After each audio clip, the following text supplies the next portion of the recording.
Good afternoon, folks. This is Buddy from North Star Farm. Just shooting a quick video on the change-up of our location with regards to mixing our own feed. I did 500 pounds of layer feed yesterday.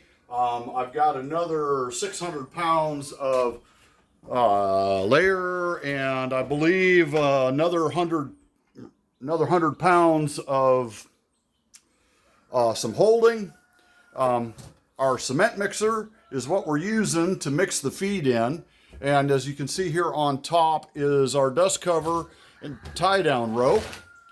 Inside the mixer, we've got modified it to have solid paddles to help better mix.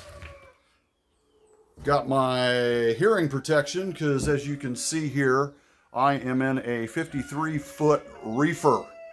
And it gets kind of loud when you're running that cement mixer. Looks like I'm a little short on some of my ingredients. I got 50 pounds of corn left and just picked up 200 pounds of soy today, and still have got a pile of oats to go through. Here is basically all of my premix material. I got my Poultry NutriBalancer, the brown bag is Fishmeal, the Alfalfa meal, my breeder supplement, and Argonite. I've got a little refrigerator here that is not plugged in. I am using this little refrigerator as an impromptu workbench. I've got a little kitchen scale that goes from kilograms to pounds. I'm mostly using this little ice cream bucket to do the measuring in due to the volumes of some of it being more than this ancient Tupperware dish would hold. But essentially, ice cream bucket, a little pitcher, the little Pyrex dish, a little scoop for doing the micrometering. So all set on the refrigerator. And down here on the floor, I've got a larger scale that I use to weigh my 50-pound bags, like my corn right here. The first bag is corn.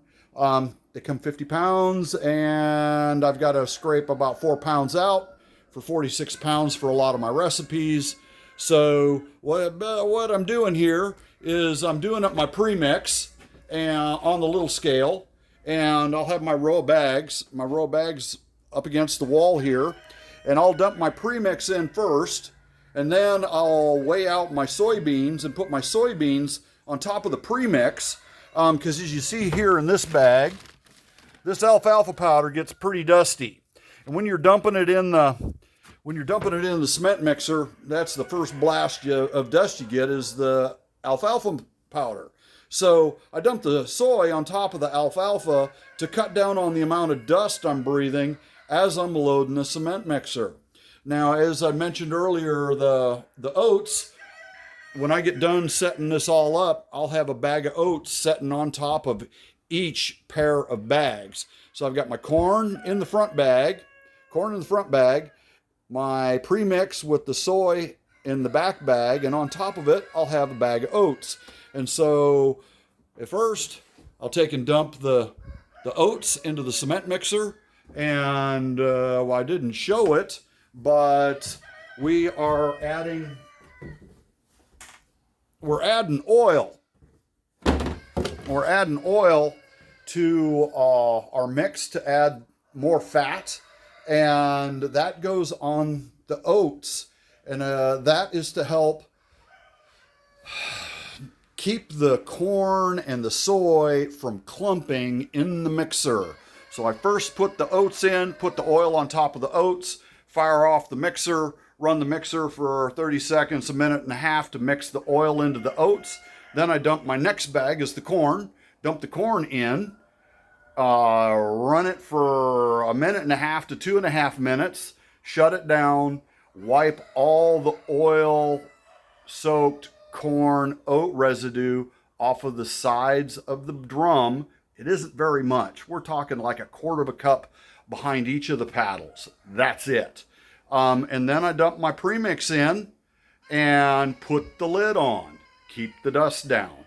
Now I'm wearing my hearing protectors that you see there because, like I said, container is pretty loud in here. So then I'm running my mixer for roughly about 6 minutes.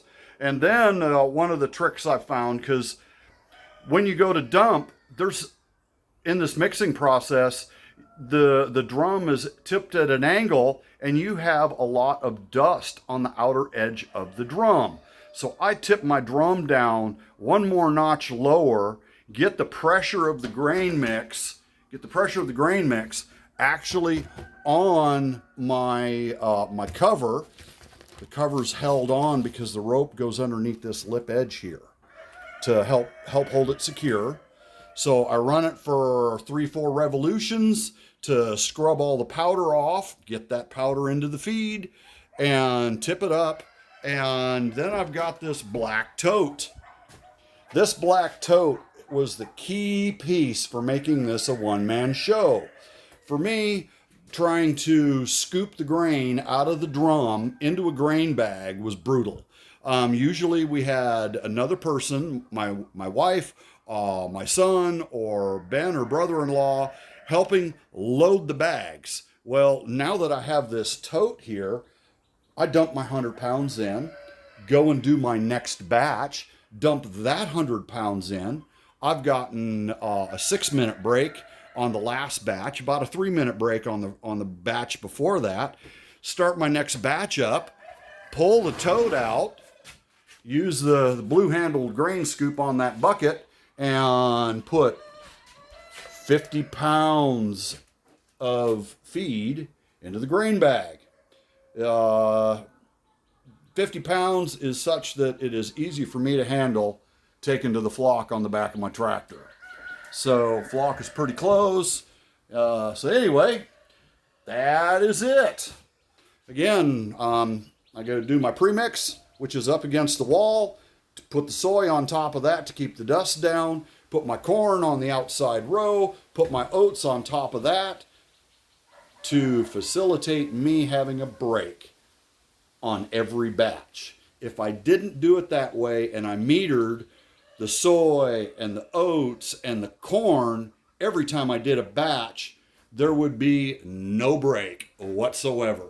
And when you're mixing 1,000 pounds, 1,200 pounds, and you're doing that all in one shot, having a little bit of time to take a couple of minutes, sit down on the nice handy dandy chair right there, smoke a cigarette while it's going grindy. Anyhow, that's it for today, folks. And like I said, 53-foot trailer. Now I don't have to set up. I don't have to tear down.